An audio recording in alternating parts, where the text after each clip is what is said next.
So, fans, welcome back to another quick spoiler discussion. Today, we're going to be joining our guest once again, Taigataro. Hopefully, I didn't say that wrong. Hopefully, Yeah, hopefully yeah, that was fine. how That would you was say it? fine. You're not like my dad who would completely butcher it. No, it's good because even like when I'm watching Japanese stuff, it's like I always try my best to say it like fluently and all that stuff because it's something I kind of want to study Yeah, for. yeah. All right, so today we'll be quickly going on to quick spoiler territory on Venom, Let There Be Carnage. So we both pretty much saw the film already, and yeah, so we're just going to be discussing a lot of spoilers. So if you guys have not seen the movie, please go see it. And if you guys have not seen my spoiler reveal, just leave a little title code above here. And we also did a Shang-Chi discussion too, so I'll leave a little card up here too. So yeah, I hope you guys watch those too. So before we get on to like discussions, so what is your overall like, you know, quick thoughts on the film, and then we can just talk about, of course, the discussion. Yeah. I thought it was very good. There were a lot of elements in the film that were like a step up from the first one, but then like the first one still had some stuff that like I thought worked better than it did in this movie. But overall, I still enjoyed the hell out of it. So Yeah, yeah, I really like it a lot more than the first one. So yeah, if I were to since I already did my review of the first one, I give it like a safe, 3 out of 5, which is I still I say it's above average, and I tell people to I didn't tell people to see. I think I forgot to say that, but yeah, I still recommend Venom. It's a fun time, the first one, and this one I will probably give it like a 4 out of 5 because I feel that it's like a lot of the stuff. I just feel that honestly for me the first movie is like I feel that it was trying to be serious or trying to be a comedy, but then again I feel like the tones were not meshing well, but here it knows yeah, exactly what it is and it just like let's go nuts. So I was like, I gotta give it props for that. yeah. The thing that I guess I really liked about the first movie was that they kind of gave us the whole dynamic between Eddie Brock and Venom, but something that I really liked is that it kind of felt like like one of those early 2000s superhero movies, like the first Fantastic Four movie, like Daredevil, like Superman Returns and stuff like that. And that's really kind of what I liked about it the most, was that it wasn't trying to be super big and over the top like a majority of the Marvel movies have been. Yeah. No, and no, yeah, I've already like I don't know if you see my review, but I've already like listed my main complaints about like the riot and all that stuff. That was actually most of the third act was my biggest issue with the first one, was that I really felt that a lot of stuff was cut out from the final cut. Like I felt that studio like Sony just interfered at the last minute.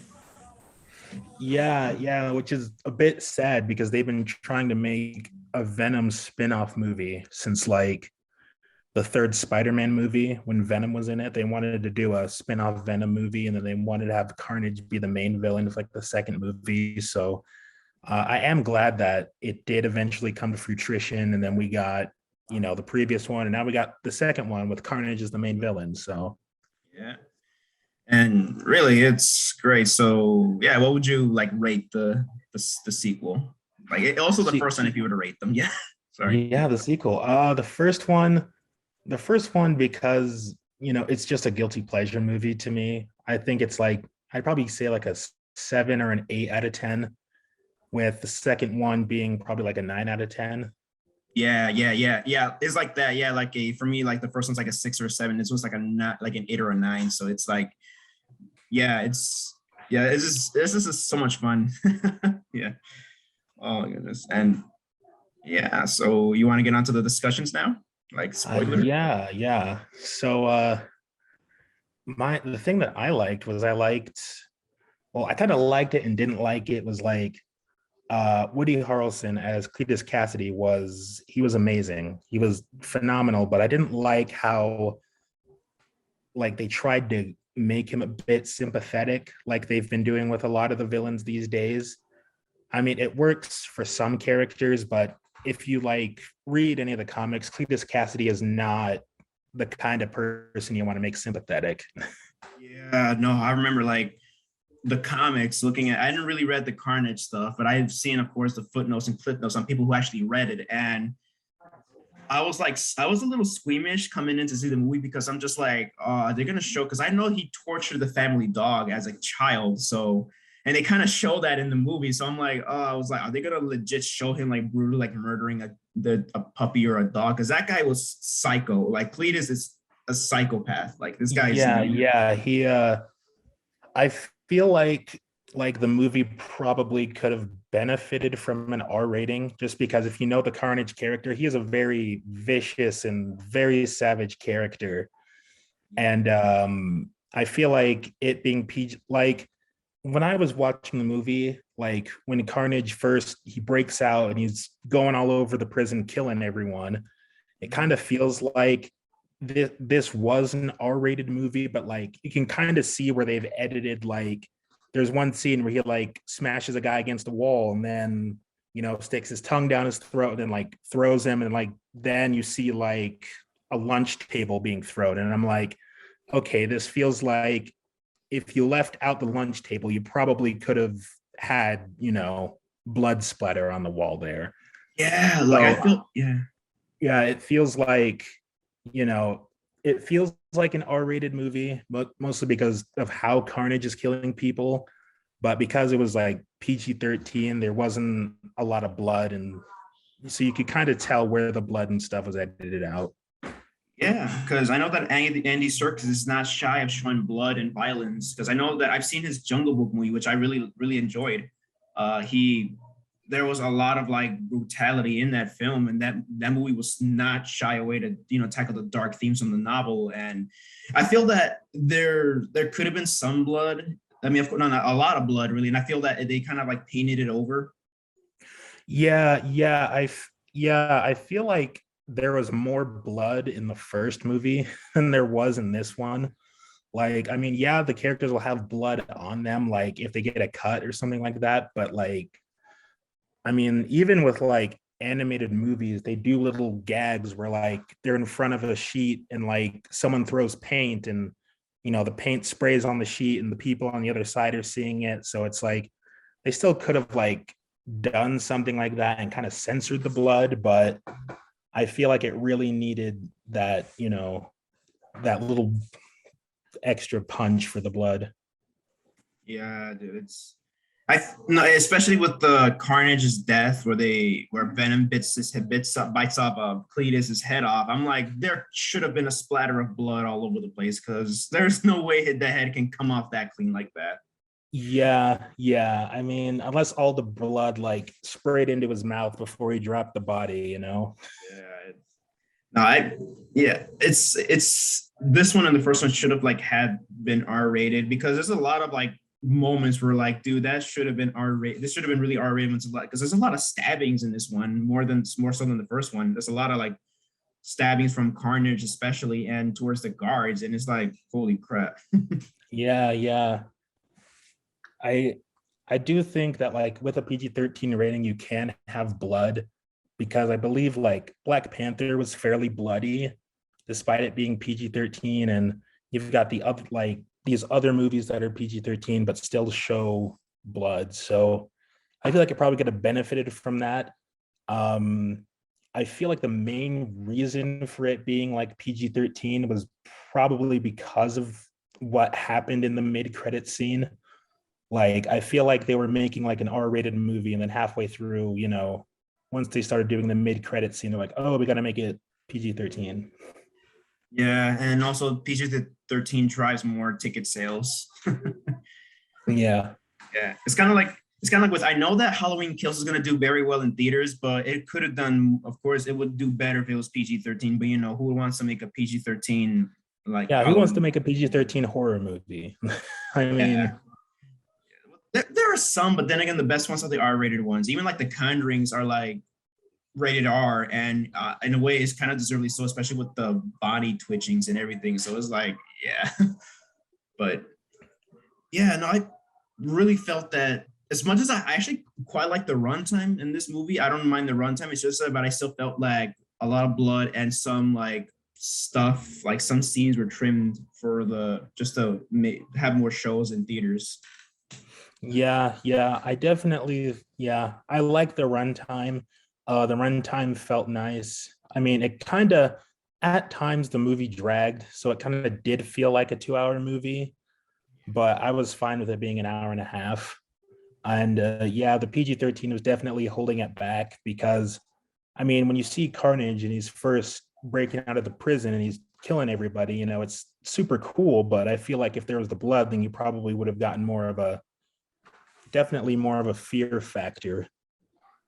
Yeah, and no, really, I just felt that basically, especially during the fight, still speaking of Carnage, is that especially during the final fight with Venom, I'm like, there should have been like way more, especially when he just like bites the head off the priest, I believe. I think he did. I just saw that like last night. So it's like, yeah, I think he bites the head off the priest, and I'm just like, well, come on, there could have been more blood on there. It could have been, yeah, Mhm. just yeah. I also felt that, especially with just Cletus getting injured and all that stuff, especially with the symbiote out of him, is like I felt that there was like maybe like a couple of shots of broken bone there, like that are sticking out, kind of like with the first movie, how like before we get a full body shot of Venom, like you see Eddie Brock like with his bones sticking out. Oh So, yeah. The first film was, yeah, that was the first film was pretty dark, but this one feels like it's dark if it were like an MCU movie. Like they say, Infinity War is the darkest Marvel movie, but there's not much blood. It's just Thanos going around beating people down, really. yeah, brutally, but yeah. But you saw this in the theaters, right? Yeah.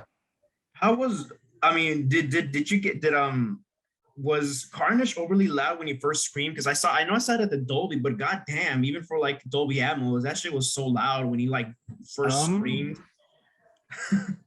I don't remember it being loud. I mean, it might have been, but honestly, I don't remember. It might have been loud.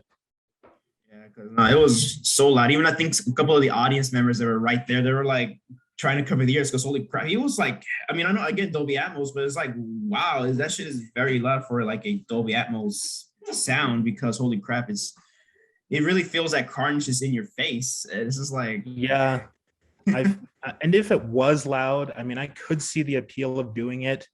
I mean, Godzilla King of the Monsters tried to do it to where basically if you remember seeing that movie in theaters, no matter what type of theater you saw it in, the monsters and everything around them was like the loudest part of the movie.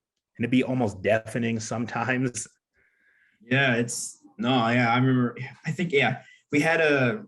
I'm pretty sure I'm not gonna get fired for this, but like we had a working at my old AMC location. I hosted this employee screening, so I brought in the Blu-ray, the dark ass Blu-ray from 2014, and then right away we got the keys to watch King of the Monsters real in like early as hell. So it was really fun. It was a lot of fun, but Yeah.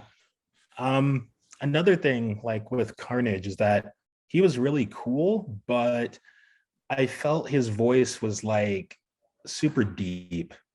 Like, I don't know why, but I always imagined Carnage having more of a high pitched and more shrilly type of voice, especially since like Carnage would talk and then Venom would talk and then one of them would be talking and I didn't know if it was Venom or Carnage. And yeah, it's very like well, I could kind of tell the difference, but I could see that Carnage has this like snobbish like tone to his voice in a way. Instead of sounding like very like psychotic, he sounds very like, "Oh, I'm better than you," and stuff like that. And I know that even his screeching was like loud and animalistic, but during the final fight, he just screams like how you expect Carnage to scream. So it's like, that's weird. That is a yeah, but it was still good. I still thought Carnage was done very well in this movie. Just, for what they did with him being a PG-13, you know. yeah. That's why because I have the Blu-ray of the first one of the first Venom, and I was like, oh, should I get the 4K? But I'm like, you know what? No, because I know for sure. Even Tom Hardy said himself that there's like a lot of stuff that was cut. So like, you know what? I'll just wait for like an R-rated extended cut of the movie. So That's what I'm hoping gets released. I mean, I'm not saying, follow Zack Snyder's footsteps and have like an R-rated Ultimate Edition or whatever, but I still would like to see if there even was an R-rated cut. Yeah. Well, then again, the director was like, "Oh, we've never set out to do an R-rated cut." Which I'm like, well, I mean, that's PR. You got to like say something, because I feel that back then, I still feel directors don't have a say in things with their movies. So, I mean, yeah, like look at David Ayer and Zack Snyder. Like they had to lie to people's faces about how satisfied they are with the theatrical releases, but really they weren't. Oh yeah. Yeah, even with Gareth Edwards, he says that he's satisfied with G4 with Godzilla 2014, but he says I still regret cutting out the Akira Takarada cameo. I still regret that. Yeah. I hope one day we'll get a re-release with the Akira Takarada cameo. Yeah, I'm still I mean, as much as I enjoyed the 4K, it's what a missed opportunity to like not have any new special features. That's what really upset me on that release. It's like, oh, you guys got the brightness right, but it looks like just how I saw it in theaters, but you still that's Still it. Yeah. That's it. Just give us a new transfer and Dolby Atmos. That's all you're gonna give us, or whatever. They didn't even remaster the Blu-ray. They just slapped the old one on there. And I'm just like, yay, cash grab. Warner Brothers, thanks. No, hopefully, I for a fact feel not for a fact. I feel that deep down we're gonna probably see like R-rated cuts of these two films, and we're gonna get the full Carnage for real. Yeah. Something that I guess I liked for like, I think it was like for the first act, but I still liked the whole Eddie Brock and Venom dynamic that they had going.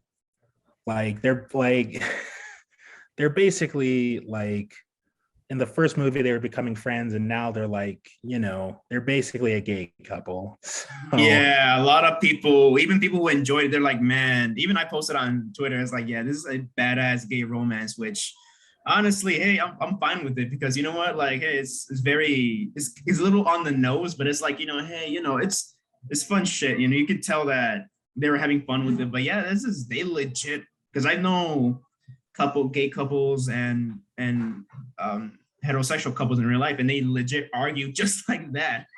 So, yeah. The thing that I liked about this movie is that they kind of one-upped it from the last one. It was like Venom's little comments whenever like Eddie Brock is talking to someone, and Venom will just be in his head and be like, no, No, like a wife does, like what she does with her man is like, no. It's like that. I think there's even a moment where like, I think where Venom asks Eddie is like, oh, so like, you're just gonna ignore me or something like that. I'm just like, wow, that really sounded very sassy.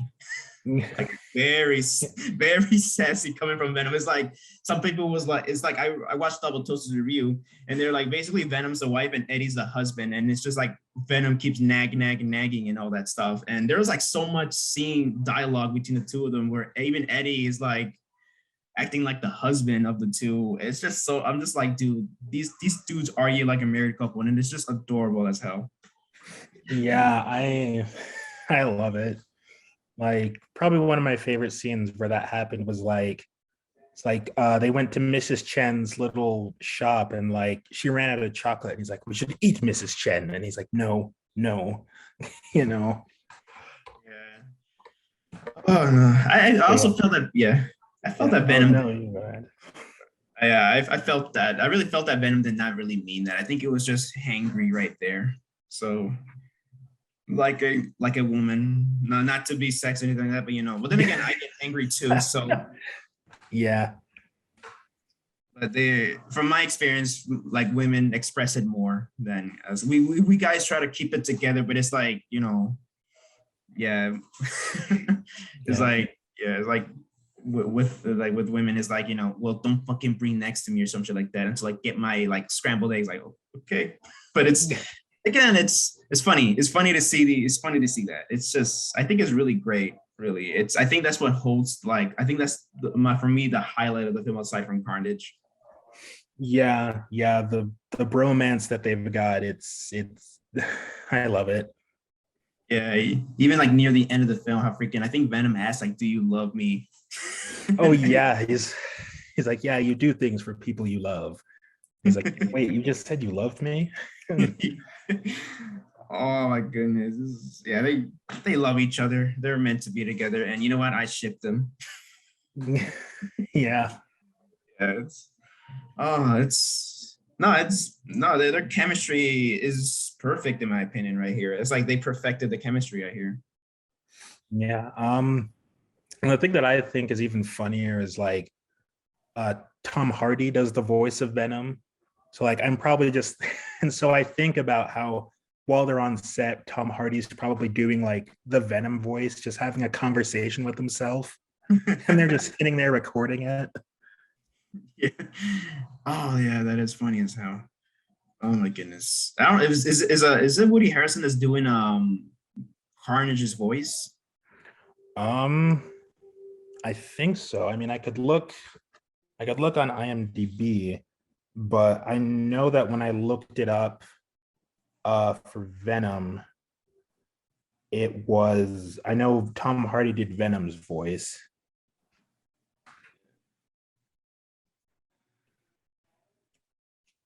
Yeah, because it didn't sound like Woody. Oh my god, I keep messing up his last name, but yeah, it doesn't sound like Woody to me. The Carnage just sounds like somebody else took over it or something like that. No, it is Woody Harrelson as Carnage. Oh Yeah, I yeah, just looked it up. yeah. He's well. I didn't know he was.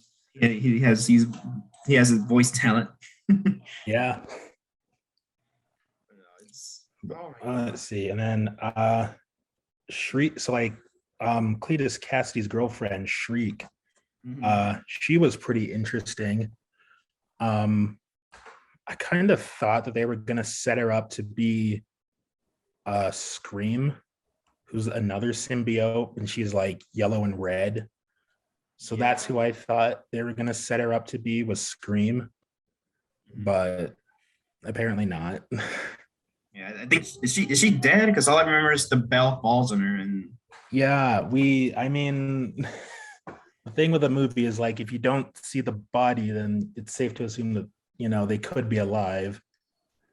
yeah, 'cause I know for a fact Cletus and Carnage are dead for sure. But they could come back because now it's linked to the MCU with that mid credit scene. So Yeah, the mid-credit scene. I thought the mid-credit scene was going in a totally different direction, yeah, but they did a switcheroo at the last second. yeah, and I really love it because right away you get that classic, even like from the comic books and the TV show, like the old '90s show. Like right away when he licked the screen, when it was Spider Man, I'm like, bro, this is classic Spider-Man. It's like Spidey and Venom, like material right here. This is like they're treading into familiar territories right away. Yeah, yeah. I wonder if I wonder if he's just gonna be like a cameo in the new Spider-Man movie, like how Spider-Man was a cameo in Civil War. Yeah, But even with the new Spider-Man movie, we're still kind of in the dark about most of the cast because they don't really want to say anything on if they're in the movie or not. yeah, even though that. But I do hope because with Spider-Man, they've showed there's a scene in the trailer where like his suit is now black in color. So after seeing the mid-credit scene, I'm like, okay, so maybe does Venom get on Spider-Man for like a few minutes or something like that? Or Yeah, I feel people are saying that's probably like the Doctor Strange Spidey suit or something like that. But I'm like, well, I mean, yeah, it could be that. But looking at it first glance, it legit feels like the black suit. Like almost very similar to the black suit from Spider-Man 3. yeah, yeah.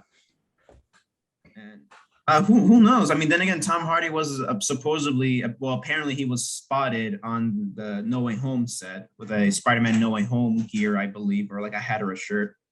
Hmm. Yeah, so well, we'll see. Hopefully, we get to see Venom in No Way Home because there's a lot of stuff that they're hiding, and I mean, we'll see. But I really do feel that we're gonna for sure get all Spider-Man in that movie for real. Yeah, I'm just hoping that like, you know, I mean, if Venom does get on Spider-Man, it means we'll probably get the spider logo on Venom's chest, and he'll be able to swing around and stuff like that. So by the time the third Venom movie comes out, he'll look like the Venom that people have known. Yeah. Oh, but no, yeah, it's so going back to like Eddie and Venom is like I also love that scene when they just like break up. And Oh, yeah, they break up for like break up for a while because he was done with like eating people and stuff like that. And it's and he was just like nuts, yeah, and he was also just like freaking just talking shit about like Eddie in the with the microphone, and then right after yeah, and the rave. yeah, that rave, and then once he leaves the rave, he's like, "Oh, I wish you were here to see me like do that." It was just like, dude, that is like, man, you yeah, depressed, yeah, depressing, and man, you really are madly in love with Eddie, my dude. You love him, and no, yeah, no, it's really nice. I like the rave scene is pretty funny, and I'm surprised that it's kind of like with Michelle Williams' character. I forgot her name. Um, her how like everybody takes Venom so well, like so acceptably well that yeah, this makes sense. Like to see, Yeah, with Eddie's ex-girlfriend. How he's basically the way that she acts around him, he's basically the child of their relationship. yeah, when you think about it, and yeah, especially when she says like, "Oh yeah, you're the sexy badass, or you're the sexy hero," and it's just Yeah, like he's clearly the child, and his parents were just divorced. So yeah, really, yeah, no, that's a good analogy, my dude. It's what it is. Yeah, no, I feel like there are some critics, of course, that don't give it enough credit like that. It's again, it's just it's not that hard to like analyze what's going on. Like when this comes to stuff like that, it's like, uh, but no, it was really like cute to see that. It's really cute. I say all the characters are really cute. As much as I did like Shriek, I felt that we didn't get enough of her though. It's like, yeah, it was probably mostly because because once she reunited with Cletus Cassidy and stuff like that, she was kind of worried about killing Carnage, and then Carnage in turn, killing her or something like that. yeah, because of course shrieking will kill them, and right away Yeah, he legit was like this is shutting her up, and he any moment he could have killed her because yeah, I mean I know she was trying to help and all, but then again damn, like Carnage is like like F this, man, I'm gonna kill this bitch if she keeps this up. yeah, Carnage. At least from what I read, Carnage usually prefers to work alone, but he's just the angry child that Venom has, the angry, violent child. Yeah, I keep forgetting. I felt like they were like brothers or something like that, but then no, look in the comics he came from an egg that Venom laid. So and then Yeah, in the comics, it's similar. Venom, not Venom, Carnage is kind of similar to how, he was made in this one. So, Venom is his dad, and then you've got Carnage's son, which is Toxin, who everyone thinks like that's who the cop is gonna be. Like yeah. at the end of the fight, when his eyes turned blue and stuff like that, everyone thought he was gonna be like they're setting him up to be Toxin. Oh, we'll find out. Because I mean, it's obvious that they're gonna make another movie, especially that this movie's a huge hit. Like I work at a movie theater, and holy crap, like the line, I was working in concessions, and the line was just endless throughout the entire time. Yeah. When I was looking up the voice of Carnage on IMDb on my phone, it's at like I think like if I remember, it was like 900 million at the box office right now. 900? It's either 900 or 90, but I can't remember. It was not. It's 90. Yeah, As far as 90. Because I was gonna say if it was 900, then it's really making its way up. No, Um, it's at 90 million right now. they have yet to update it for sure though. So I'm pretty sure it's Yeah. going to be at it out. Yeah, it's going to be at 100 like by the end of this week, in my opinion. Yeah, because this was the weekend gross, and this is, it's been like 1 week since its release, so Yeah, and it's gonna get updated. yeah, and I feel that it's gonna. I feel that it's still gonna be number one when it's gonna compete against James Bond. Even though I know there's gonna be a lot of people that are gonna go see James Bond and all that stuff, but like I feel like Carnage is still gonna be number one in my opinion. Yeah, but you never know. I mean, I know the James Bond films, at least when they do come out, they're normally pretty popular at the box office, but you never know. I mean, No Time to Die has been delayed several times. And so for all we know, it's not going to make that much. I mean, there's probably some people that I mean, except Billie Eilish fans are gonna go see it, of course, but because she's in the music video. But Yeah, she does the opening theme. yeah, which sounds really beautiful, really. But yeah, A lot of the Bond themes do sound beautiful, yeah. but no, I still feel that Carnage is still gonna like make a ton of money, and I'm just gonna lose my mind over there. Like, hopefully, I don't have a mental breakdown while working to serve that film, because I'm gonna be ushering in one of my shifts, and I'm gonna be cleaning a lot of messes. And well, a popular movie is always gonna have dirty ass messes, but holy crap, people really like to, especially when they bring outside food, they try to be slick and leave it everything there. Like somebody brought a box of Captain Crunch and left everything there, like just to look like, just to not get caught apparently. So it was, Yeah, I feel Venom is probably gonna do well, especially once word of the mid-credit scene is eventually out there on the internet after whenever the spoiler cloud is supposed to lift or whatever. yeah. And then there's gonna be another wave of people, and I think the only movie that's gonna legit try to dethrone it, it has a good chance of dethrone it. I think it will be Halloween Kills, because that one is also a delayed movie, and a lot of people, even though despite being like, oh, well, they kind of spoiled everything in the trailer, horror fans are gonna clam to see that no matter what. I mean, yeah, you're still gonna see it. Yes, yeah. It's I mean, it's kind of like with the Halloween 4Ks that are coming out. I mean, people how like to trash their artwork and like, oh, it's so butt ugly, but yeah, they're gonna purchase that day one. It's that's people though. So I feel that yeah, Halloween is gonna, it might be a good or great competition against Venom. So we'll just have to wait and see. But overall, I still feel that Venom and Halloween will probably like dominate October, in my opinion. Yeah, but and then Halloween will probably do well until Eternals comes out, and then Eternals, depending on how good Eternals will probably dethrone it.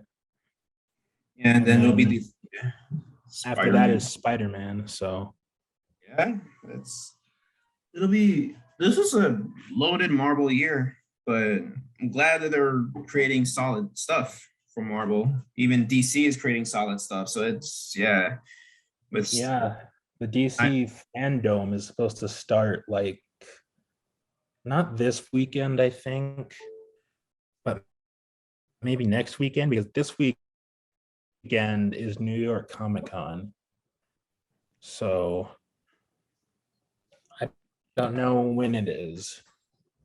we have C2E2 in Chicago, so it's really nice. But oh yeah, but yeah, it's, I feel that Something shrink. like Go ahead. oh no, something that I enjoyed with this movie was when Venom and Carnage actually started fighting. I thought it was like a huge step up uh from the fight scene with Venom and Riot in the last movie. Yeah, yeah. It was awesome. Like I don't know why, but it kind of made me think of like the old Universal monsters when they cross over and start, scrapping with each other. It was nice. It was really, really good. Yeah, no, it really felt, and also just like the camera. I mean, excuse me, the camera angles there better. I really felt that I can really like see a bit more of what's going on, and I can tell who is who, not just because of the colors, but I can tell who is who just by the way the demeanor of Carnage and Venom, how they are, how like Venom, like Carnage is the dominant one, and Venom is like the small one that's more like pure looking. I gotta say, like the more purely shaped, and well, Carnage is more Yeah. deformed one. Yeah.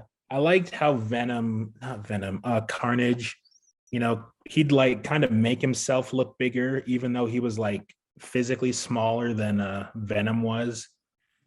Like they'd have him where he'd like extend his legs or something like that, or he'd be standing on something. So he looked bigger and more dominant and stuff like that. Yeah, it's just, and especially when he ate bit that priest's head off, and he was just like upgrade or something like that. It's like level upgrade. Like holy crap, he's bigger now. So it Yep. kind of like extremely dwarfs Venom just like that. Yeah, he was. Yeah, even like near the end of the fight, where like they're now like outside of the church, and Carnage is now taking up like the entire church, and is like, and there's even a shot where like Venom's like kind of kneeling down, and you see Carnage in the background, and he's much much bigger now, and it was really nice, especially considering in the comics Carnage is usually a lot smaller than Venom. At least whenever Venom is big and bulky, he's a lot smaller than Venom. Yeah, and oh, I was gonna, yeah, and also I feel that they kind of made like, I know it's like mostly it's in the comics too, but like I feel like they were like calling back Spider-Man 3 with the church bell and how he Oh removed, yeah. yeah, when he removed the symbiote and all that stuff. I felt that it was kind of a callback to that. Also, I felt like it was also another callback to a different, like the tower scene from Spider-Man, the Amazing Spider-Man 2, how like, Oh yeah, yeah, yeah. That happened, and I was just sitting there like, I swear to God, don't do this. yeah, don't Like, he's gonna snap her neck on accident, and then oh look at that, he actually like lowered her down, actually scored, saved her. and then they saved him. um, no, it also like the way that they killed Cletus and Carnage off, like just like when they're introduced and they're just gone like that. It really reminds me of those the Batman movies, how you first introduce a Joker and then they just kill him off at the end. So it's like also even the Spider-Man movies. Yeah, How, yeah. yeah, Especially since I know in some stories, Carnage is one of those villains that Venom and Spider-Man have to work like team up to beat. yeah, I remember. Yeah, and yeah, and also but then again, also with the Spider-Man Sam Raimi trilogies, like then again, like all the villains die except for like Sandman or something. Yeah, Well, yeah. not anymore because the Spider-Man that's coming out is bringing them back. Yeah, now that they're bringing back all the villains from like the older movies, I'm just like, okay, so like, are they gonna bring Carnage back or I feel like like what's going on? I feel like they are in a way. Maybe like Venom can just fight the other symbiotes. So yeah, like Scream, Riot, Carnage, like all of them. Yeah, yeah. It would be Oh, cool to see them all back. yeah, maybe like develop Riot a bit more better, in my opinion. Like actually have more scenes with Riot. Yeah. No, I think we had a great amount of time with Carnage, but I also feel like maybe there's some Carnage scenes, some extra awesome Carnage scenes, especially action scenes that were left on the cutting room floor. So I wish Yeah, that. yeah. It because there'd be scenes where I'm like, I can kind of tell, like, you can kind of feel like it's a bit choppy in some places. Like there's some stuff left out, but I'm pretty sure that when the Blu-ray comes out, I'm pretty sure we'll get deleted scenes, perhaps maybe an extended cut, I hope. Yeah, yeah. especially like hopefully like a Blu-ray and 4K and maybe DVD if they want to a re-release of the first one, but this time maybe a director's cut or something like that. Yeah. Like, because I mean, I know that Andy Serkis got more creative control than Michael Fleischer. I think that was his name, Michael Fleischer, the first one. Yeah, he I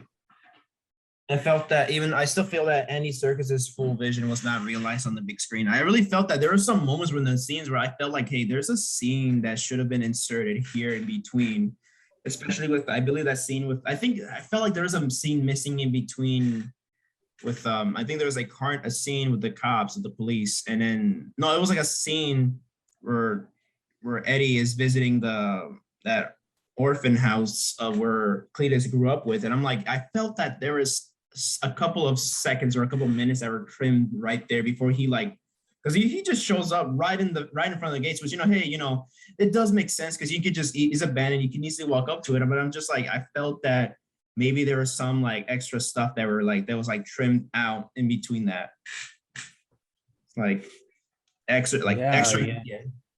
Like aside from finding the tree, like he easily found the tree. I'm like, I felt that maybe there's some cool Easter eggs that were left around there somewhere, and that leads up to that, what he discovers. Yeah, like I also feel like the mid-credit scene was probably changed because from the way that they were like, the way that the first half of the mid-credit scene goes is that Venom is going to show, he's going to show Eddie part of the planet of the symbiotes and where he comes from and stuff like that. So at first I thought it was going to lead to Null, and Null is like the god of the symbiotes. And so he's mostly known for like decapitating a Celestial, and like the Celestial's head is like in the first Guardians of the Galaxy movie. So that's kind of what I thought they were going to set up, was that they were going to show off Null, but having it change halfway through, I feel like maybe it was changed because of the Spider-Man movie, but I mean, you never know. Yeah, I feel that this is setting up. I feel that they've shot scenes with Venom in that film, and I feel like they added that stuff there. I mean, I feel that I really do feel that because I heard that there was no after credit scene, but just that mid credit scene. Because I stuck around and then again I had to leave the theater real quick, but I was sticking around and I was just like, is there like an after credit scene? I just quickly looked up on my phone. It said there is one, but it was just referring to the mid credit scene. So I was like, oh, so there's probably no after credit scene.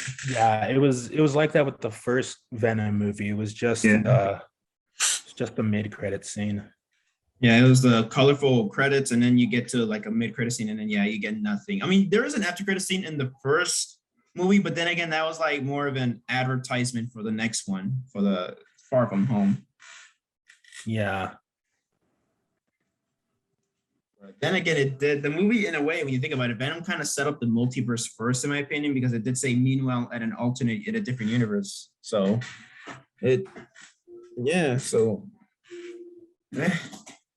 Venom, basically the first one, guys, basically I say it should get that credit for now, or maybe forever. Yeah. Sorry if I'm moving a lot. It's just like my dog wants to. I'm playing with him. I don't know why. He wants to play at the wrong time. I'm surprised I haven't seen any of my many cats, so they're probably off sleeping somewhere. But there's also like a thunderstorm going on, so they're probably hiding somewhere. So, yeah, it's just cloudy over here. Cold a little bit, but it's still cloudy and stuff. So hopefully I'm not getting sick or anything like that. But I was gonna say. Oh yeah, no, still that. I still really enjoyed that mid-credit scene right away, and I mean, then again, I always had this feeling that what if like. It no, actually no, it doesn't make sense because there was already an Eddie Brock in the Raimi universe, and I'm like, what if this takes place in this Raimi universe? But then it's like, yeah. Then again, it's like, I wonder if we're gonna see the Eddie Brock from the Raimi universe and see him interact with Tom Hardy and stuff like that. Oh, that'll be funny. That'll be great, really, because I Topher Grace, it was. I don't think it was. I don't think it was that bad. It's just that I just felt that it was a tiny bit miscast. I mean, even with the material he was given, he worked as best he can. It's just that.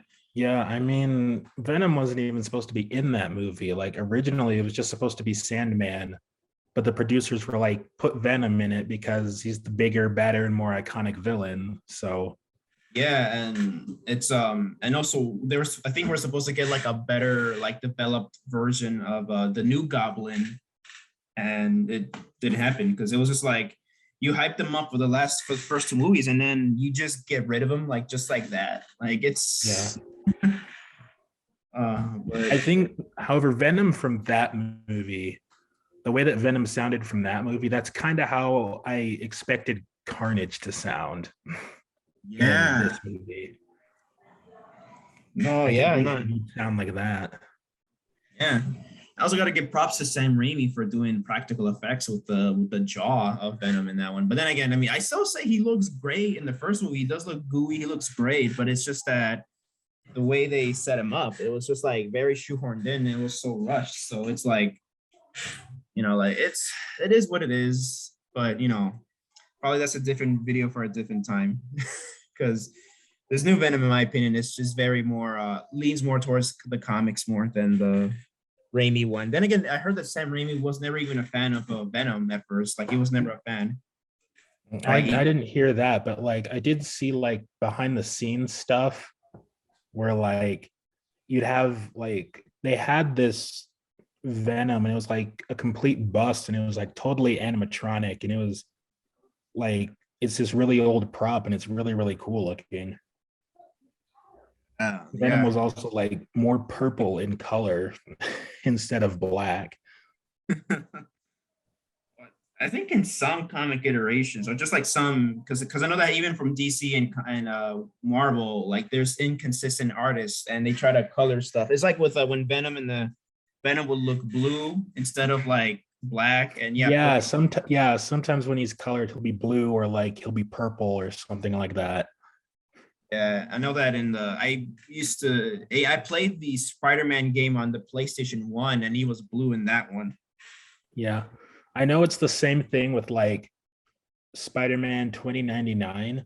Like apparently his suit is supposed to be black, but because of how it's shaded, everyone says it's blue.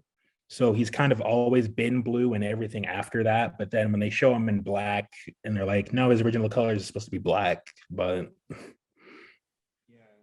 I mean, if you look at it, he looks blue. Yeah. Or I always see it as like navy blue, like Michael Myers' colors of his like the navy blue colors of his jumpsuit that Michael Myers was. I really feel like, I think that's the same color, like dark navy blue. That's how I see it as his suit with neon red. But Yeah, yeah. They do weird stuff with colors, like even in like anime and manga, because like Tanjiro from Demon Slayer, I thought his hair was like brown, but apparently at the roots it's black, and like the red around it is like actually red. So it's like black and red. And like with My Hero Academia, everyone thinks that Deku's hair was like black at the roots and green at the tips, but it's actually just green. It's just how it's shaded. yeah.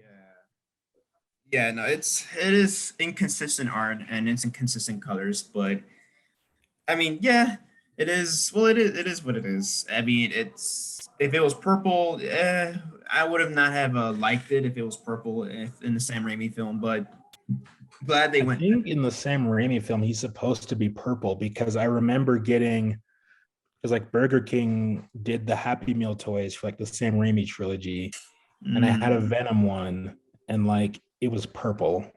For some reason, it was purple. So I think he's supposed to be purple in that movie, even though he looks black. But it's just strange.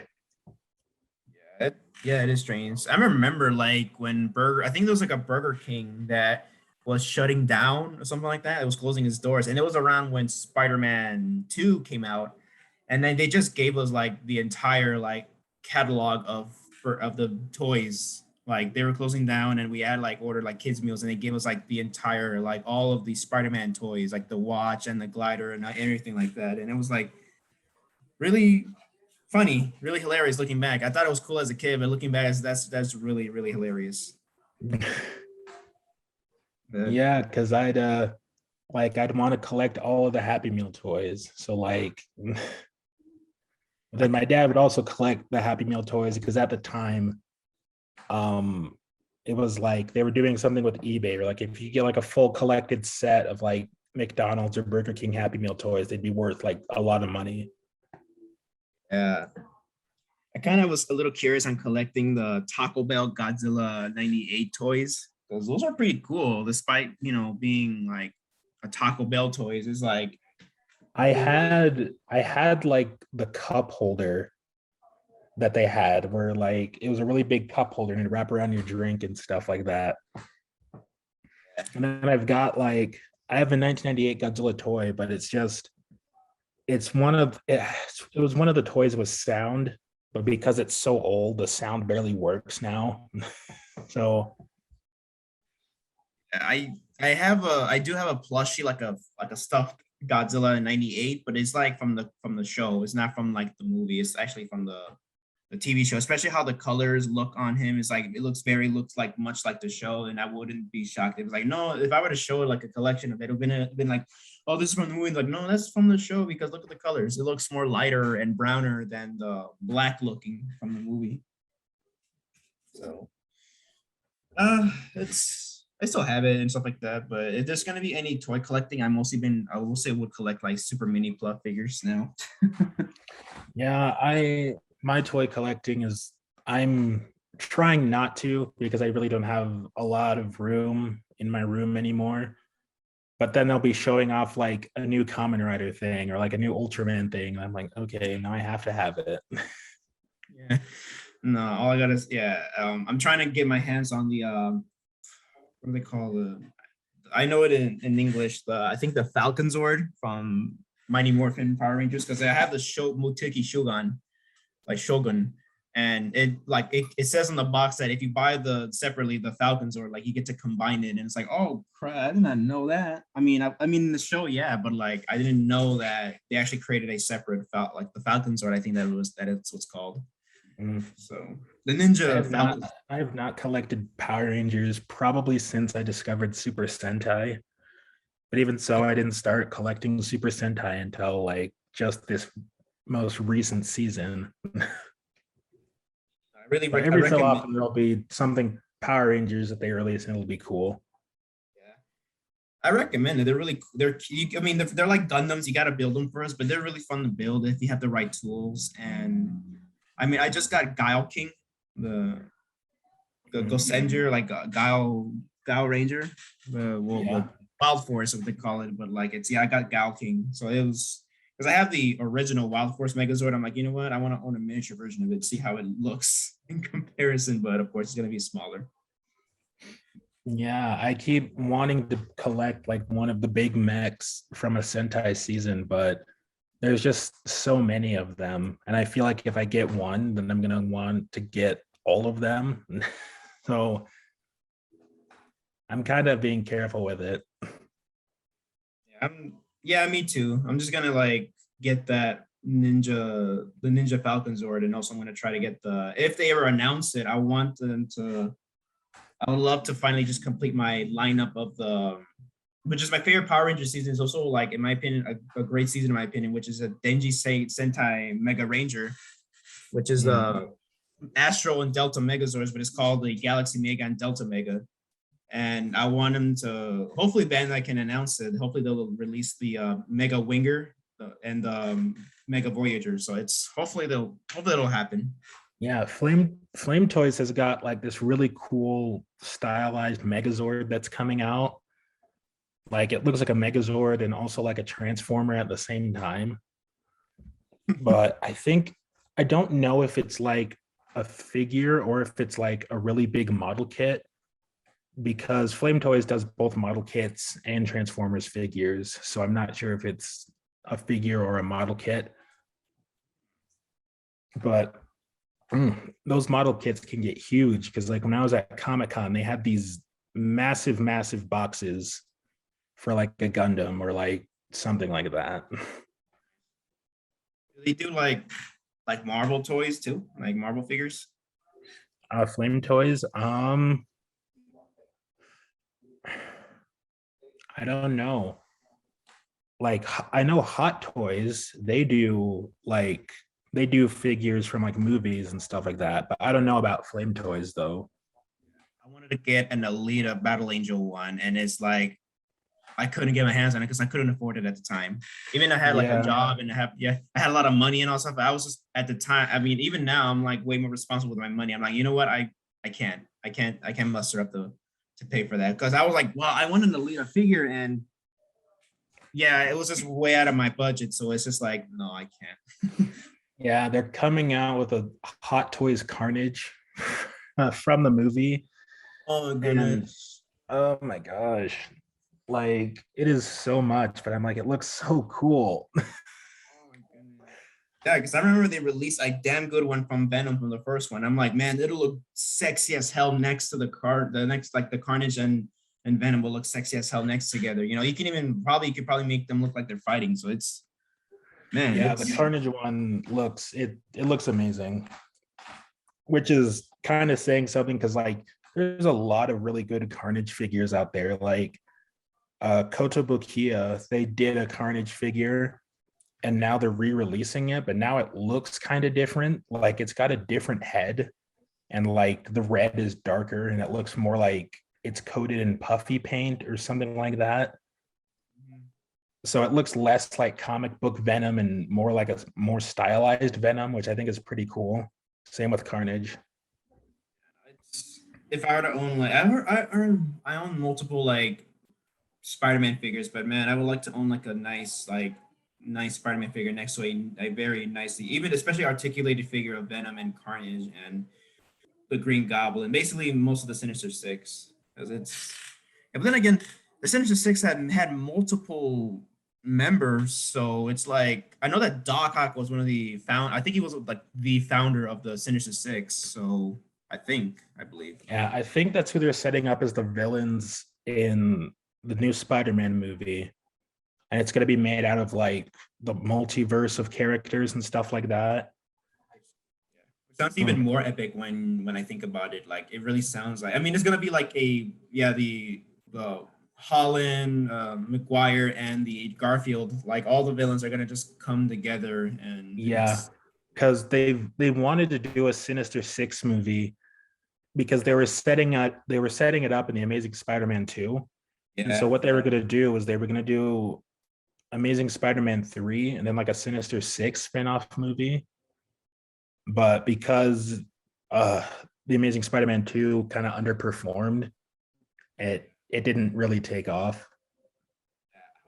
I was legit afraid of that film, like because I was afraid of that film performing. I mean, not that I wanted it to fail. It's just that I was afraid of it because I'm like, wait, are they? Isn't that and G14 gonna like compete on the box office?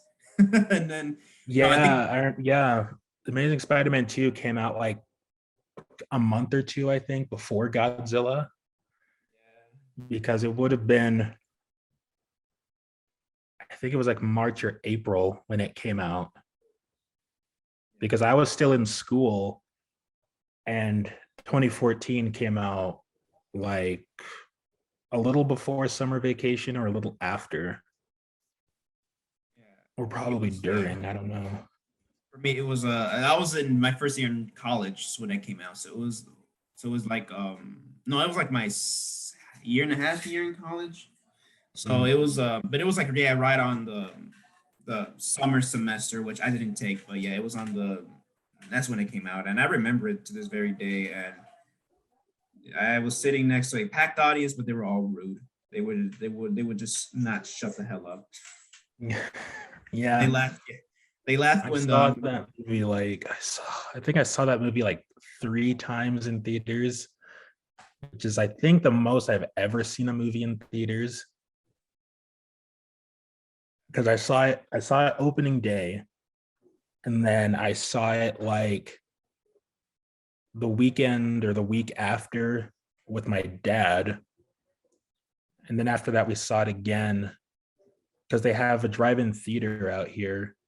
And so I think it was playing there.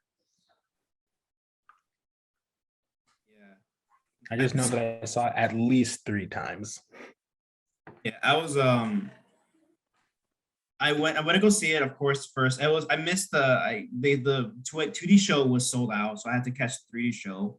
And I was gonna plan to see it again. It's just that my friend who I wanted to go see it was out of town, and I wanted to go see it at IMAX by the theater that I used. That was my first movie theater job. Was the one that I was gonna go see it in IMAX. And you know, who would have thunk that I would have be working at that location where I wanted to see. I mean, then again, I did went to go see Rogue One like a year before I started working there. So I saw it in IMAX, and it was crazy how like I just worked there, and great memories and stuff like that. It's just that it was not run well. And a lot of drama went behind the scenes. But Yeah, because when I saw it, like I had a friend, he was living in Eagle Mountain at the time. And I remember it because May 16th was its release date, and like that was his birthday. And we went and saw it like on his birthday. And it was in like this huge, huge movie theater out where he lived. And the theater wasn't really packed because when we saw it, it was around like it was like a 2 o'clock show or whatever. So people were still kind of working and stuff like that. So the theater wasn't that packed, but there was still quite a few of us. yeah, I'm never gonna forget that first day. I came out so happy, and then there was like a couple of dudes that were really hated the movie, and they got mad at my opinion, and they just like door slammed the door open. Like they were so mad to hear me praising it. They gave me this look, and they just shook their heads, and they just slammed the door open, like busted the door open. It's like, geez, are you guys really that ass hurt? Like, goddamn. It was they were so mad, I can tell. But I'm like, it's not for everybody, of course, but it's like, god damn, like chill out. Even if I hated it, I wouldn't like, belittle people like that. But I don't know. Yeah. I still think they should find a way to put 1998 Godzilla into the MonsterVerse. I think it would work really, really well. Yeah, no, it'll instead of just having him as a joke, maybe actually have him be a bit like of a badass or something like that. Something like that. But Yeah, have him be like in Jurassic World, like they've got the T-Rex and then they've got the little Velociraptor, and they kind of teamed up there to fight the Indominus Rex. So maybe give them that kind of dynamic where Godzilla's the big T-Rex and 1998 is the little Velociraptor and stuff like that.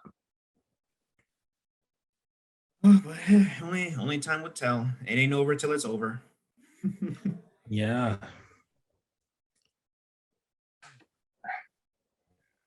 Going back to Carnage, we didn't really go off topic. We still talked about like Marvel and stuff like that, so we didn't really go off topic. I was like, wait a second, we're talking about Venom, but like because it was so short, it's not much to really talk about. I mean, yeah, when you think about it, because it was just your typical. It's like with Yoko Higuchi, how he just gave his quick review. He's just like, yeah, it's like if you're looking for deep shit, you're not gonna see it. You're gonna see like just if you want action, you're gonna get it. So this is what this movie's about: fun, action. I mean, it gave you what you paid for. Venom and Carnage going at it. Yeah, and I work at the movie theater. For some reason, you're supposed to get free tickets, and they charge my ass $12. Wow. But it was still worth it, even though I had to pay. I mean, it's I have a membership. I work at AMC, so that's the chain I work at. And if you work at AMC, you get like a Stubbs cast. All you got to do is have an email and a password, and then just put in your employee number there to make sure you're verified. And once you do, you can like every dollar you spend is like 100 points. It's like $1. It's like every $50 you spend is like I forgot how much, but it's like a lot of the more money you spend, the more points you get, and you can like rack up some cool rewards. And of course, you get to like get free movie tickets. It's just that you need to like go to an employee, like an associate right there, so they can like sign a paper and all that stuff. I used to do that a lot, but now it's like when I go out, especially with yesterday when went to see Carnage, it was like I even told them, hey, I'm a Stubbs cast member. And yeah, they just were like, okay, cool, we'll take you here. And I was still charged for some reason. I was like, well, that's free. Then then again, a lot of people are telling me like, oh my God, it must be so easy and like so cool to see free movies. It's like, I mean, yes and no, because even though you get to see free movies, there's always a catch. It's like you can't be there. I almost came in late. So you can't be there 15 minutes late. If it looks like it's gonna sell out, they can't let you in. Like you can't see the movie if it looks like it's sold out because it's not gonna be fair for the guests. We don't call them customers, we call them guests. And yeah, if it's like an employee screen, like an early screening, you're not supposed to give out any spoilers or even not even talk about like not even do a non-spoiler review. Because I remember we were like, I think I was gonna like I wanted to do a review of Carnage. I mean not the Venom when we were screening Venom. I was like, oh, I could do like a little spoiler-free review. And one of my managers was like, oh no, don't do that. Yeah, because if we find out, we're gonna have to fire you. Because it's even if you don't spoil anything, it's like it's not supposed stuff like this not supposed to get leaked out for some reason. But I'm like, I'm not leaking anything. I'm just talking about like Yeah. what the if it was like a press release and you're like given what you're supposed to be given to talk about. And all right, fine.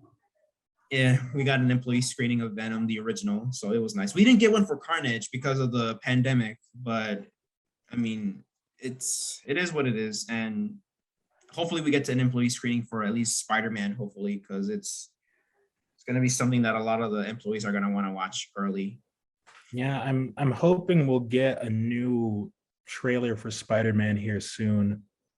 Like probably like next month, I'd want another one because it does come out in December. We've only really got the one teaser trailer. And we kind of only got it because like the trailer was leaked online. It's like someone recorded it on their phone or something like that. Yeah, freaking TikTok. that that guy is so fired though, or like Sony's never gonna trust his guy because his watermark is right there. So it's like, yeah, you're not gonna get any more screeners, or you're not gonna or anything. You're not gonna get any early access no more, my dude. From Sony, they don't trust your ass.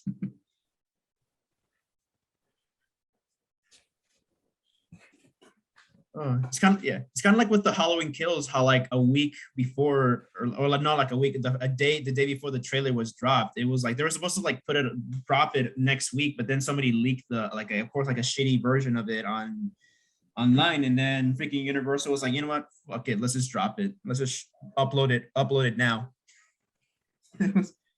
Yeah. I mean, because you already got Alfred Molina, who kind of spilled the beans that he's in the movie. And then Kevin Feige wasn't too keen on that. Yeah, and Willem Dafoe's terrible at hiding that he's not in it. Yeah, then you've got Tobey Maguire, who will say he's in it because he's like, oh yeah, if I say I'm in it, no one will believe me, Yeah. And then you've got Andrew Garfield, who's trying his hardest, but like you can tell that by the way he talks about it, he's in it.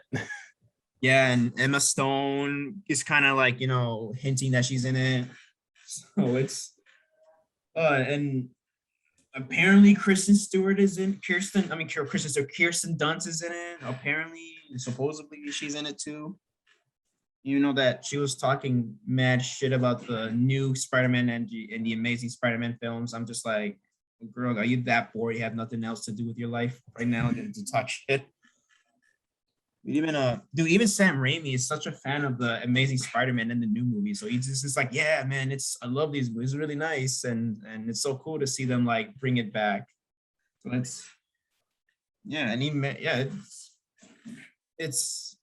feels like a nice little reunion, and I really feel that. Oh my goodness! Now just mentioning it is like I'm so terrified on working on that movie or like serving that film because. Oh yeah, that one's gonna be crazy because it'll probably be Marvel's next huge movie. Like, I'm not saying it's gonna be like highest grossing film of all time, like Avengers Endgame, but it's still gonna be huge. And I don't think they would have done a multiverse movie had the Spider-Verse animated movie not done well. Yeah, and it's already been done already, and and Marvel Studios is like, you know what, we want a slice of that pie, and I say like they made a comedic way on introducing it, Yeah. especially with this new one was with Carnage. Is like how the way they just got sucked in there out of nowhere, and then Venom is like, "Who is that?" And then he's just like licks Spider-Man. I'm like, that is so Venom. Yep. But it's also kind of weird because like the MCU was still pretending that, 25-year-old Tom Holland is like 16. And Yeah. Oh yeah, that's not now. That's very creepy when you think about it. Now that's a grown ass man licking a teenager. yeah, I mean it's still Venom though. I mean, I don't know how old Spider-Man was when he first met Venom. So it Yeah, definitely was after high school, I think. yeah. Basically, like Sam Raimi, like the Spider-Man 3. I think he was like the right age to meet Venom. It's just that he didn't like Yeah. his face. Yeah. Um, no, I was gonna say. Well, then again, the Power Rangers film, they had Rita Repulsa sexually like seducing while beating the shit out of Trini in that movie. So it's like, and Trini's supposed to be a teenager, and Rita's a grown woman, and she's like, sensually and sexually touching her, like in her face and stuff like that. So it's like, yeah, and I think the movie scene showed extra sensual stuff. So it's like, yeah, Yeah. I still thought that movie was great. There was still a lot. There was even a lot cut from that movie because like you'd see stuff in the trailers and they cut a lot of stuff out of that Power Rangers movie. yeah. And then the deleted scenes were shown on home video, and it was like, what? These are amazing scenes. These are like scenes that they would not hurt the pacing of the movie. It works so well, especially with the Trini and Kimberly scene. It was like, why'd you guys cut that out? That was so perfect. Like the acting was perfect, and it shows that their friendship and stuff like that. But uh, it is whatever. I really felt that. I really, yeah, like you said, I really enjoyed that movie. Watching back, looking back at it, it's just that I understand the design that it was way like out there compared to the show, but I mean, they could have just easily redesigned them in the sequels. Yeah. I still feel like we were robbed because there was supposed to be a sequel for that movie and we never got it. And so, especially since the end credit scene there was like setting up Tommy, and I was like, why would you take this away from us? Yeah, and apparently Tommy, well, not apparently Tommy, like by the way that Tommy is absent during the tension, I'm like, this guy's gonna be one of those like aggressive, like badass guys before like he becomes a hero or something like that.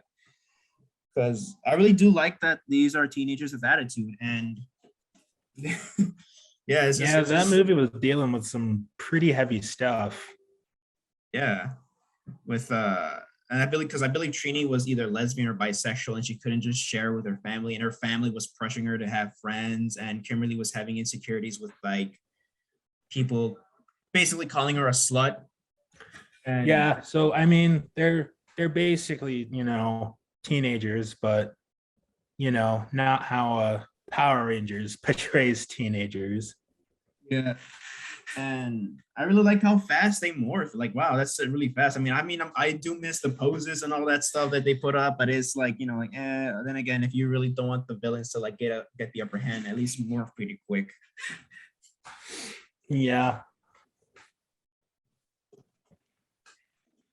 yeah, that yeah, there was a lot of stuff really, really cut from that movie because like they had a toy for like the morpher for that movie, Mhm. but like the morpher was completely cut from the movie. Yeah, there was like no morpher at all in that movie. It was like, I think Yeah, there which was was, weird because they had a toy for one. And so I figured, okay, they're going to use a morpher, but yeah, apparently not. yeah. then again, I think there were traces. Maybe I think that in a way, if you look closely, maybe you do see signs of the morphers, but it's just that it's like probably like there's a, or maybe it was like a cut scene where maybe the morphers sort of like maybe like blended into their suits, because those suits are like they really, you can still see the PowerPoints there, and those suits like very look very tight. So it's like, well, not tight, but like, you know, like they really like in there. So it's yeah, I do feel, I mean, we didn't get none of that, none of those scenes, and I feel that even with the deleted, with the amount, the copious amounts of deleted scenes that we got on the Blu-ray and the DVD and 4Ks and all that stuff, I feel that that's not everything that they've shown. Yeah, but they have said that they are doing more Power Rangers movies. However, because of the state of Power Rangers, like at the moment with Hasbro in charge, I mean, things are, I don't know. It's just kind of been a mess. Like, Yeah. because Power Rangers was kind of dying off when they were doing, like after Dino Charge, they did Ninja Steel, and which was the Shurikenger, I think, is what they adapted from that. And it wasn't very good. So, but even so, you could kind of tell that Power Rangers was kind of dying. So it's kind of on its last leg at the moment. Yeah, and I feel that maybe these films, like these new movies, are gonna make or break them, and maybe crossover with the Transformers movies that they're still making, that they're rebooting, even though that in a way they, I think they're still canon towards the Bayformers films. I still think like it's still in the same universe, but I feel like they're gonna just shift in tone and stuff like that.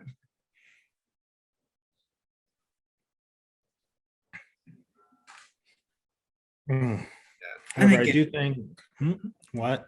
Sorry, you were talking. it's like, then again, the way the last Transformers film left off, it really felt that. I feel like they're gonna revisit that storyline very soon. Like, if these new movies are successful, they're gonna, you know, all right, then we could finish off the whole Michael Bay, the mess that Michael Bay left. We could just try to like fix this up, because I feel that we can fix that up. The whole Unicron is Earth and stuff like that. I don't know if you've seen the last night, but the whole Unicron and stuff like that. I'm like, even me myself was like, I should write a script and see if what I can do and fix with this. Maybe kill off Mark Wahlberg's character. I'm not sure, because I'm like, that guy's kind of useless now. So Yeah. I keep telling myself I'm gonna sit down and start writing scripts, but I just never have the time. yeah, it's hard to get the time, especially now that I'm back to work after the whole pandemic. I'm like, I ever since I've been working, even my schedule is all fluctuating and very weird. So especially with Carnage, it's like that got me really busy. It's like I was gonna do the spoiler reviews of the entire Halloween franchise, and I was gonna get started and all that stuff. But then again, after this whole weekend, especially how I picked up a shift on Sunday, 8 hour shift, no break and all. I mean, I'm just so fatigued by that. Like, this movie really fatigued the shit out of me. Uh, excuse me. That was Carnage in that movie theater. Not really, but you know, for the workers, it was like that. It was Carnage. It was like, Yeah. Yeah.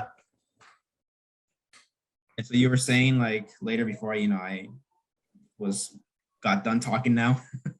Oh, I don't even remember. Like, yeah, I can't even remember what I was gonna say. Maybe we were trying to get back on the Venom, like maybe like, yeah, just Venom stuff. Venom. Yeah, Venom. Yeah, I really can't remember. Like it's gone. Gone. Yeah. And in a way, we kind of like just laid what we really, the spoilers and how we taught like everything Yeah. we I were talking mean, about. the fight I thought was great because I liked some of the camera angles that they did. Like there would be like one part where it kind of be like it looked like it was kind of from the ground up. So you'd see like Venom would tackle Carnage, and after that you'd see them sliding around and you'd see them beating the crap out of each other while they're on the ground. And I really like the way that the fight went down, and I like how it had like multiple parts to it. Like the first part was just them kind of duking it out, and then after that the bell starts ringing, so they'd fight for a little bit, and then Eddie Brock and Cletus Cassidy would fight, and then after that it'd be, you know, back to Venom and Carnage fighting, and this time, you know, Carnage has gotten much bigger, and so, you know, they're kind of thinking of ways to outsmart him, and it was pretty cool. Yeah, they were just working together while Carnage and Cletus were working against each other. And Yeah, after you know, Carnage started attacking his girlfriend, that then that's when it kind of changed. yeah, like Cletus was like, no, don't hurt her. I'm like, damn, boy, you went from like a badass to like, oh my god, don't touch her. Like, god damn, that like that's being shit just kicked in. Then I Carnage did like, like I did like that, like the last film, like they had their, you know, obligatory one F bomb, you know, for a PG-13 movie. yeah, freaking like, well, fuck this guy, and he Yeah. just bit his head off. I'm like, I thought oh it was a great usage yeah, because like I was just thinking, okay, is there gonna be an F bomb in this movie? And I'm like, the way that they use it, I thought it was great, especially because like he's trying to redeem himself there, and Venom's like, yeah, I'm not having any of this. yeah, because then I mean, yeah, yeah, he's trying to redeem himself, but I'm just, but even with me and even I agree with Venom. I'm just like, this man is very sus. Don't trust him. Kill him. It's like, you just, yeah, Yeah, just kill, yeah, kill the, yeah, I mean, he's killed his family, tortured his dog, and has killed numerous other people. And now here he is trying to say he wants to be redeemed. And yeah, and oh, yeah, no, Venom is like, nah, no second chances. Just eat him, and he did.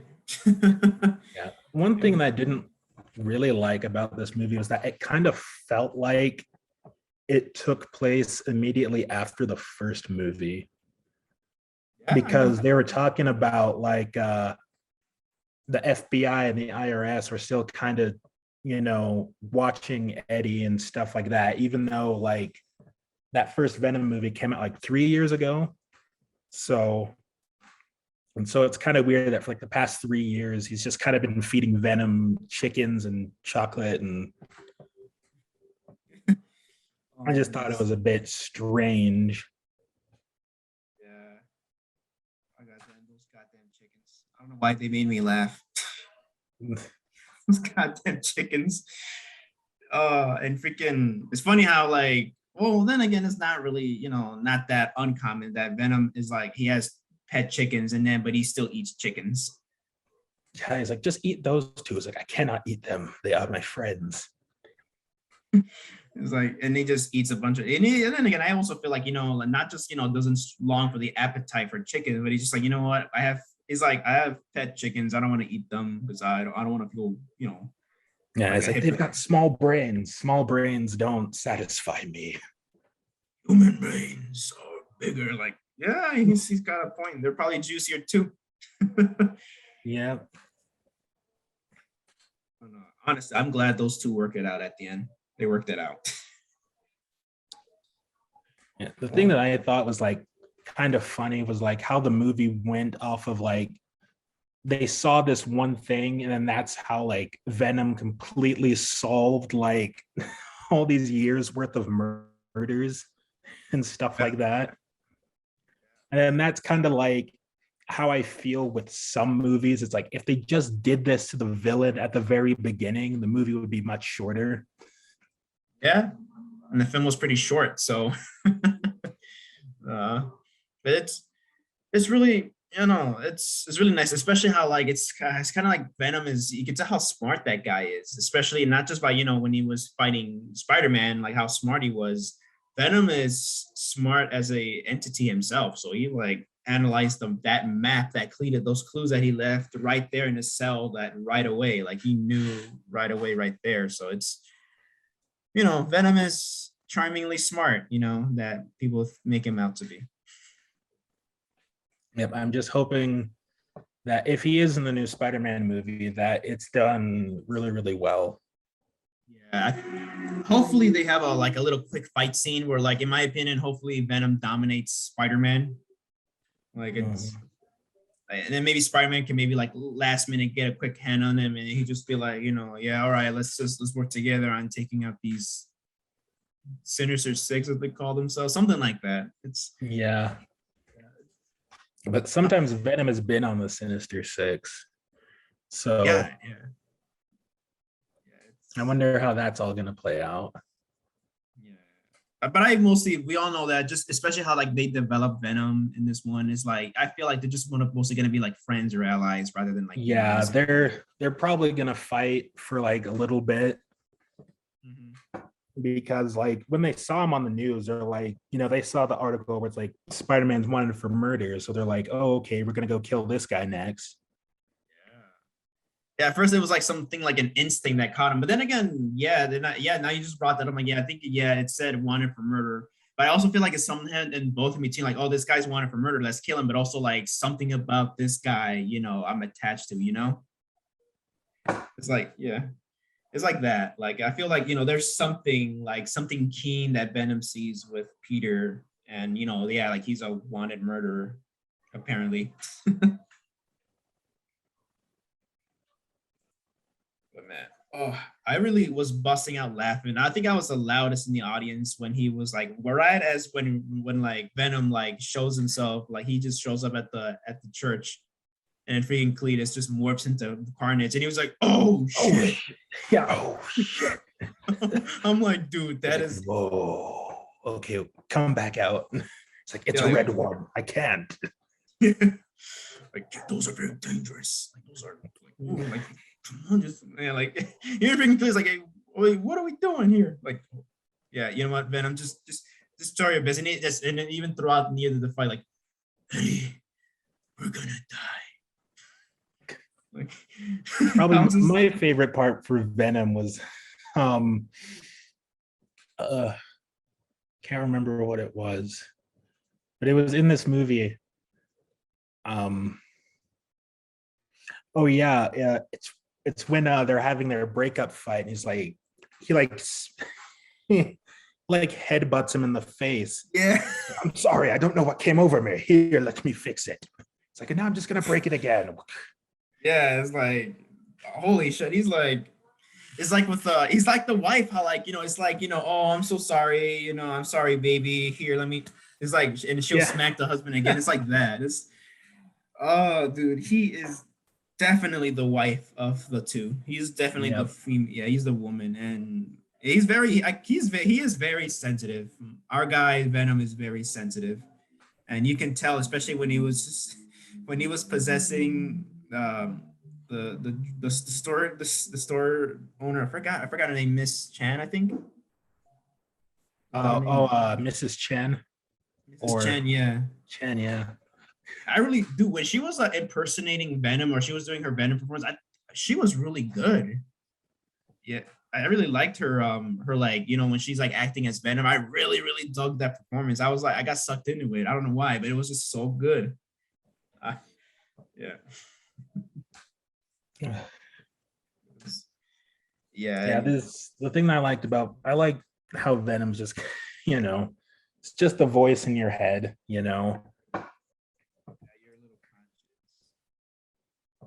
I just also love how sorry?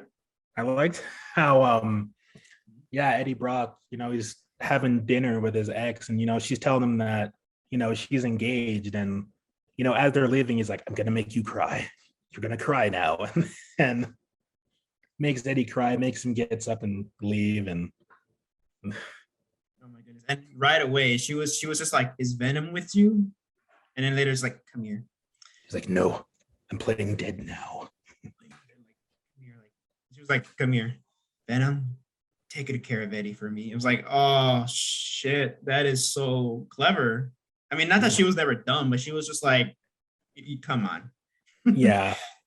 I'm glad that, someone aside from Eddie knows about Venom, where like,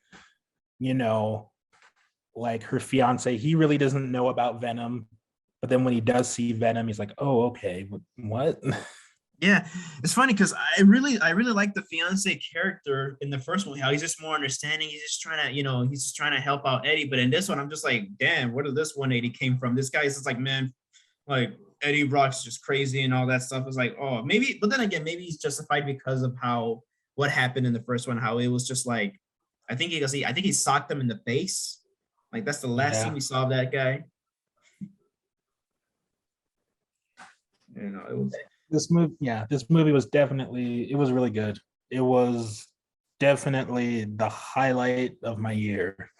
It it was, yeah, one of my favorite films of this year, which isn't really saying much because I don't think we really had a lot of films coming out this year because they've all been delayed or released earlier, but it was it was really, really good.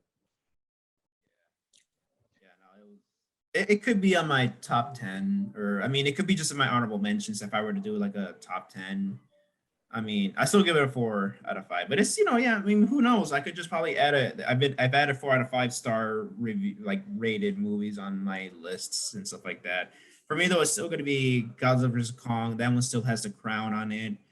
Um, I mean, I, I kind of cringe saying this, but then again, I mean, even rewatching it now, I can understand the criticisms for this film, but then again, it's controversial for me to have this movie on my list, and it's the new Candyman. That one's a highlight for me. It's surprised because then again, I'm a huge fan of the first one, and this one was, in my opinion, a surprise like that. But there's that one, and also yeah, there's the Snyder cut, of course. I mean, it's a 4 out of 5 movie, but then again, it's like for me though, but it's like it's on the list because But it yeah, if they definitely had more to it, it would definitely be higher up then. yeah. And yeah, and also so I just finished watching Malignant this morning before they took it down from HBO Max, and that movie surprised the shit out of me. I really loved it. So it's I don't know. Hopefully Halloween Kills makes it on the a highlight also. Hopefully I mean I know Spider-Man's gonna do that, but hopefully it's on that. Shang-Chi is also another highlight, and Black Widow was for me it was meh, but it was it's Yeah, Black Widow was really meh for me. yeah. I do prefer it over Captain Marvel, but then again, I kind of like Captain Marvel. But the problem is with Captain Marvel for me, it just got boring in the second act, and it just like Yeah, I like Captain Marvel a bit more than I did Black Widow. nice. And the thing with Black Widow was that he was doing these stunts and falling from places that should have killed her. So like suspension of disbelief was horrible. Yeah, and I really did enjoy. I mean, I love ScarJo, of course. I love Nat there. But then again, from when it comes to Captain Marvel, like I really think that Brie Larson really got her character in the first few minutes. We're like, wow, she's pretty cocky. I like that. And I think that's when the second end, that's where she kind of lost me, even with with the comedy and all that stuff. I'm like, she kind of lost me with the performance, but then it kind of went back up. But it's still like it was fun. It was really it was I yeah I can't even say maybe Captain Marvel did other things better than Black Widow. But yeah. For sure. But yeah, that's all my thoughts on Carnage there. I have one last thought, and is on as the aspect ratio is like what you thought of the shift and the change in aspect ratio. How it's just like standard widescreen rather than CinemaScope, as what they call it back in the day. Yeah. I didn't really notice it that much. Um I don't know. I didn't I wasn't one to notice that. I mean, if I go and see it a second time, I'll probably, take a look at it, but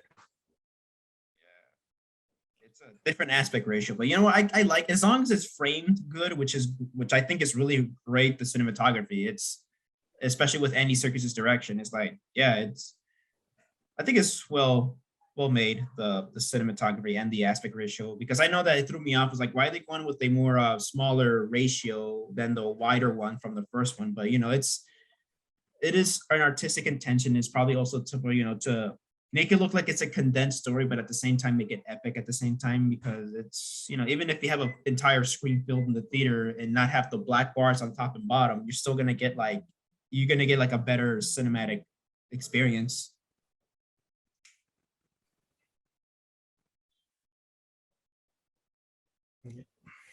Yeah, but that's just me. But But yeah, still, it's the aspect ratio is fine. I mean, I'm for sure gonna purchase this film. I'm gonna pre-order the 4K on Amazon. Hopefully, they don't delay it because a lot of orders are getting delayed now these days. Like my Unbreakable 4K is getting delayed till next week and stuff like that. So yeah, hopefully they don't mess up the Venom one. yeah, yeah. That's what I'm hoping for. I still don't own the first Venom, which is strange because I really, really like that movie.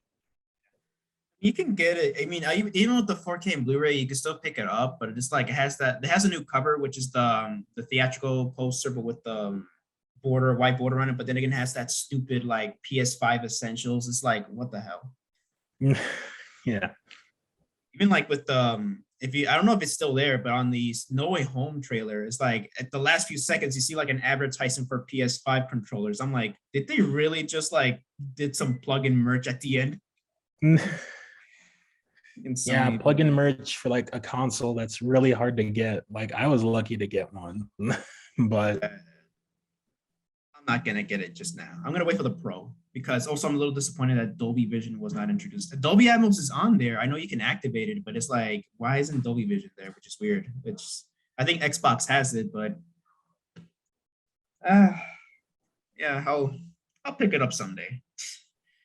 I mean, I'm gonna for sure pre-order Spider-Man 2 for sure. Like, even though I have a PS5, yeah, I'm pre-ordering that. I don't care how, I don't care if I don't have one right now.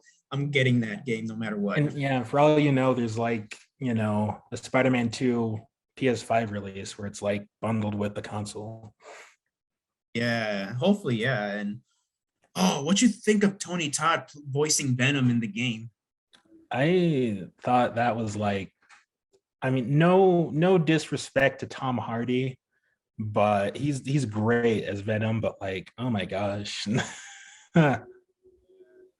He just Wow, says, like yeah, it was just beautiful. yes, we are. I'm like, oh my goodness. I recognize, Candyman fan here myself. I noticed that was Tony Todd's voice. I'm like, holy shit. The Tony Todd, OG Candyman, is, doing Venom. I'm like, can't this game get any better? That's all I gotta say. Can't the game get any better? You got Miles, you got Peter, and you got Venom. What more? I mean, you got Craven. What else could you want? Yeah, that I'm excited for that and the Wolverine game because apparently they're making a Wolverine game. I think you said you're more excited for the Wolverine than the Spider-Man game. Yeah, Which, yeah, the yeah. Wolverine one caught me off guard because they said it was Marvel, and so I thought it was gonna be like uh what's his name? What's his name? Jackman. I really can't remember his name, but it'll probably come to me at the worst possible time. But Wolverine is the character that I expected the least. So I know there's gonna be a Marvel game coming for the Switch or in the PS5 and Xbox and PS4 and all that stuff. I think it's the darker looking, like the gold black colors. I forgot what it's called, but it's oh yeah, the Guardians of the Galaxy. yeah, the Was it Guardians. that one or Oh, because I it's know the that game is coming out. I think it's coming exclusively because I have the Switch, and I think it's coming. Maybe it's coming exclusively for the Switch. I think. Um, I forgot. I think it's Nightmare. I'm not sure. It was you get to play as Wolverine. You get to play as Blade and Ghost Rider and all that stuff, like the darker Mhm. Marvel characters. I forgot what it's called. Yeah, I don't remember either. Hey, you get to play as Blade. Hopefully the game. But then again, I saw the developer. I think it's a 2K, or is it either 2K or EA? No, not EA. Hopefully it's not EA. I think I miss. Hopefully, I think it's 2K. Yeah, that's developing the game. Which I'm like, oh no, but hopefully it goes well because I'm not a huge fan of 2K. But yeah, that's all my thoughts on Venom. It it was good. It was good. Definitely, yeah. It's the movie's still fresh. I'd say I encourage people to go see it. It's really fun. If you guys want to see it at IMAX or Dolby Cinema, I recommend that a lot because especially during the final fight, during the church scene, you really felt like the bell towers were above you, like the bell was above you, and like a lot of shattered glass and debris was coming above you. It's really badass the Dolby Cinema experience. If you can get if you get a chance to go to a Dolby Cinema and see Venom, it sounds perfect. So yeah. Yeah, for me, yeah, I do want to see it again. Hopefully I can see it, on, not that the screens at my movie theater are small, but I do want to see it, on the biggest screen possible just for that final fight. Final fight. Oh, of course, I already said I'm gonna pre-order it, but like once I do pre-order it, if I get it, I'll try to like watch it and maybe like, hey, like with the giant, because I'm gonna try to like vlog some like ghetto looking ass like from my phone footage, record it off my phone, grainy footage. Well, hopefully it'll still look fun. It'll look fine if it focuses. I'll try to upload like footage of the giant claw and the Halloween 4Ks when they get to me and a lot of stuff. And I'm gonna try to do that, especially for the new Venom 4K that will come out. So, and I'll try to do a review of it, see if it's worth like paying $30 for it. Uh, Damn, home video is pretty pricey to own.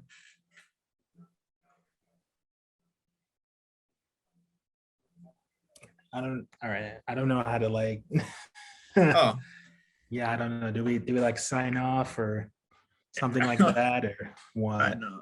Well, yeah, I could just sign off like that, like this. Thank you Yeah. guys for watching the spoiler discussion, and thank you Taigataro for being here. It was fun once again talking to you, catching up, and Yeah. yeah, Thanks for having and me. yeah, guys. So thank you guys so much, and hope you guys have a great day.